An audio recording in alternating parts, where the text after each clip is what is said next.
Hello everyone, how are you doing? This is MD Tech here with another quick tutorial.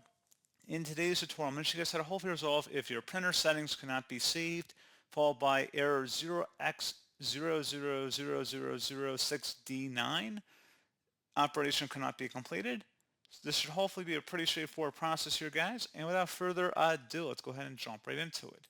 So all you have to do is open up the search menu, type in troubleshoot. Best result should come back with troubleshoot settings. Go ahead and open that up. On the right side underneath options, select other troubleshooters, and then underneath most frequent, select the printer troubleshooter and the run button.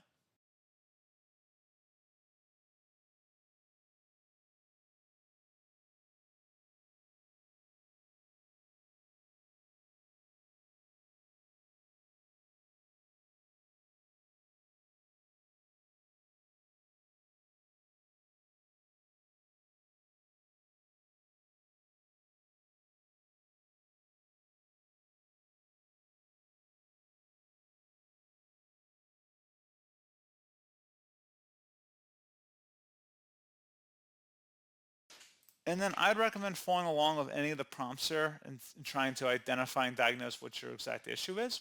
You can also open up the search menu and type in services. Best match should say services. Open that up. You want to go down to the print spooler service on this list and double click on it. Set startup type to automatic or automatic delayed start. You go ahead and stop the service and then start it back up.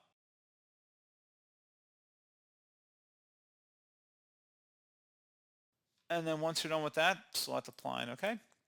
Close out of here. Open up the search menu and type in CMD. Best result should say command prompt. Right click on that and select run as administrator. If you receive a user account control prompt, go ahead and select yes. And now into this elevated command line window, you want to type in ipconfig followed by a space /flush DNS. Flush DNS should all be one word attached to that / out front. Hit enter on your keyboard. Should come back a Windows IP configuration. Successfully flushed the DNS resolver cache. Now you want to type in netsh space winsock, WINSOCK, space reset. Once again, exactly how you see it on my screen. Hit enter. Successfully reset the winsock catalog. You must restart the computer in order to complete the reset. At this point, close out of here and then restart your computer at this time.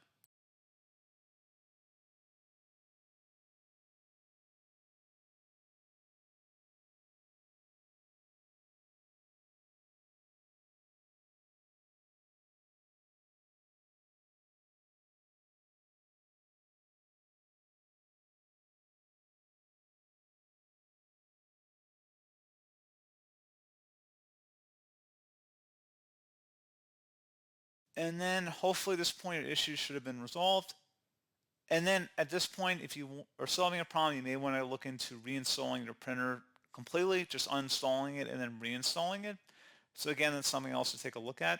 And as always, thank you for watching this brief tutorial.